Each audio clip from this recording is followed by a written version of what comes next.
আসসালামু আলাইকুম ওয়া রাহমাতুল্লাহ। দিনী ভাই ও বোনেরা, আশা করছি আল্লাহ তাআলার অশেষ মেহেরবানিতে আপনারা সবাই ভালো আছেন। আজকে আলোচনার বিষয় হচ্ছে জিলহজের প্রথম দশকের গুরুত্ব, তাৎপর্য ও 10টি করণীয় কাজ সম্পর্কে। তাই ভিডিওটি না টেনে শেষ পর্যন্ত দেখার অনুরোধ করছি, ইনশাআল্লাহ অনেক উপকৃত হতে পারবেন। রমাদান মাসের পরে ইবাদতের সবথেকে বড় মৌসুম হচ্ছে জিলহজ মাসের প্রথম 10টি দিন। কিন্তু এই 10টি দিন যে অত্যন্ত গুরুত্বপূর্ণ সে সম্পর্কে আমাদের সমাজে জানাশোনা নেই বললেই চলে। তাই এই 10 দিনে আমাদের মুসলিম সমাজে তেমন কোনো পার্থক্য দেখা যায় না, অন্যান্য দিনের মতোই হয়ে থাকে। কিন্তু আল্লাহ রাব্বুল আলামিন সূরাতুল ফজরের শুরুতেই বলেছেন, ওয়াল ফজরি ওয়া লায়ালিন আশরিন ওয়াশ-শাফঈ ওয়াল ওয়াতর। শপথ ফজরের, শপথ 10 রাত্রির, শপথ তার যা জোর ও যা বেজোর। এই আয়াতগুলোর তাফসির পড়লে জানা যায় যে আয়াতে জোর ও বেজোর যে 10 রাতের কথা বলেছেন তা হলো জিলহজ মাসের প্রথম 10 রাত। এই 10 রাতে শপথ করার মধ্য দিয়ে আল্লাহ রাব্বুল আলামিন পরিষ্কার করে দিয়েছেন যে আল্লাহ সুবহানাহু ওয়া তাআলার কাছে এই 10 রাতের মর্যাদা ও গুরুত্ব অনেক বেশি। সহিহ বুখারীর এক হাদিসে রাসূল সাল্লাল্লাহু আলাইহি সাল্লাম বলেছেন, জিলহজের প্রথম 10 দিন নেক আমল করলে, ইবাদত করলে আল্লাহ সুবহানাহু ওয়া তাআলা যত বেশি খুশি হন, বছরের অন্য কোনো দিনসমূহে ইবাদত করলে আল্লাহ এত বেশি খুশি হন না। সুবহানাল্লাহ।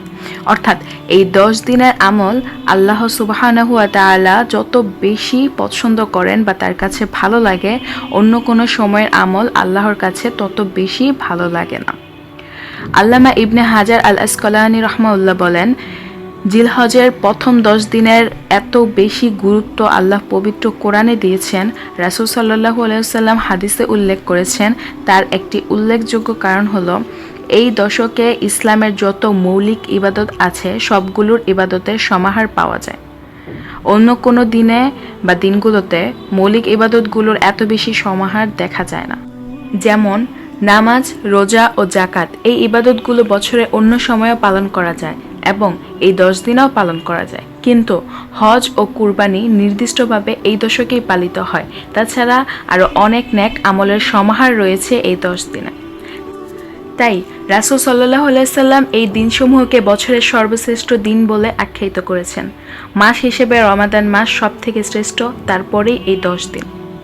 এখন আসুন আমরা জানব হাদিস থেকে এই দশকের করণীয় কাজগুলো সম্পর্কে। প্রথমেই যে আমলের কথা বলা হয়েছে সেটা হচ্ছে বেশি বেশি আল্লাহর জিকির করা।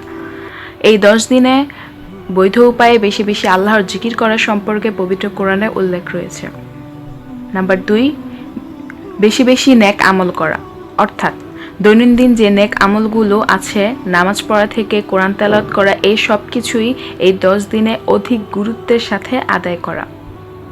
নাম্বার 3, এই 10 দিনে গুনাহসমূহ থেকে বেঁচে থাকার আপ্রাণ চেষ্টা করতে হবে।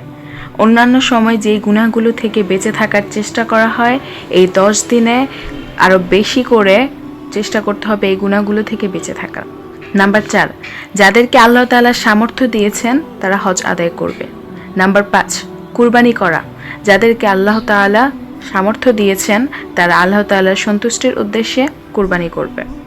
নাম্বার 6, যারা কুরবানি করার প্রতিজ্ঞা করেছেন এবং কুরবানি করার ইচ্ছা পোষণ করেছেন তারা এই দশক উপলক্ষে মাথার চুল, হাত ও পায়ের নখ এবং অন্যান্য পশম ইত্যাদি কাটা থেকে বিরত থাকবেন। নাম্বার 7, বেশি বেশি তাকবীর, তাহমিদ ও তাহলিল পাঠ করা। একত্রে পাঠ করার জন্য হাদিসে কয়েকটি ফরম্যাট বর্ণিত হয়েছে। তার মধ্যে একটি হলো আল্লাহু আকবার, আল্লাহু আকবার, লা ইলাহা ইল্লাল্লাহু, আল্লাহু আকবার, আল্লাহু আকবার, ওয়ালিল্লাহিল হামদ। এই দশকে গুরুত্বপূর্ণ কাজগুলোর মধ্যে হজ, কুরবানির পরেই তাকবীর, তাহলিল ও তাহমিদের স্থান, কারণ এর গুরুত্ব ও ফজিলত অনেক বেশি। 8 নঙ্গে যে আমলটি রয়েছে সেটি হচ্ছে এই একই দোয়া ঈদের দিন ও ঈদের পরের 2 দিন ফজর থেকে এশার নামাজ পর্যন্ত প্রতিটি নামাজের পরে কমপক্ষে একবার করে পাঠ করা, অর্থাৎ আল্লাহু আকবার, আল্লাহু আকবার, লা ইলাহা ইল্লাল্লাহু, আল্লাহু আকবার, আল্লাহু আকবার, ওয়ালিল্লাহিল হামদ, এই দোয়াটি পাঠ করা। বা আপনারা চাইলে সহিহ হাদিস থেকে অন্যান্য তাকবীর, তাহলিল ও তাহমিদও পাঠ করতে পারেন। নাম্বার 9, আরাফার দিনে নফল রোজা রাখা। এ ব্যাপারে হাদিসে এসেছে, রাসূল সাল্লাল্লাহু আলাইহি সাল্লাম বলেছেন, আরাফার দিনের সিয়াম কেউ যদি রাখেন তাহলে আল্লাহর প্রতি আমার ধারণা হলো যে তার পেছনের 1 বছরের গুনাহ আল্লাহ মাফ করে দিবেন এবং সামনের অগ্রিম 1 বছরের গুনাহ আল্লাহ মাফ করে দিবেন। সুবহানাল্লাহ। অনেকেই বলেছেন জিলহজের 1 থেকে 9 তারিখ পর্যন্ত প্রতিটি দিনই নফল রোজা রাখার গুরুত্ব রয়েছে। যাদের সামর্থ্য আছে ইনশাল্লাহ রাখবো, আর যদি সামর্থ্য না থাকে তাহলে কমপক্ষে আরাফার দিনে রোজাটি রাখার চেষ্টা করব। 10 নম্বর আমলটি হচ্ছে ঈদুল আজহার সালাত আদায় করা এবং ঈদের দিনের সমস্ত সুন্নাহ পালন করা। আল্লাহ আমাদের সবাইকে কথাগুলো বোঝার তৌফিক দান করুন এবং এই দশকে আমাদের বেশি বেশি আমল করার তৌফিক দান করুন। আমিন।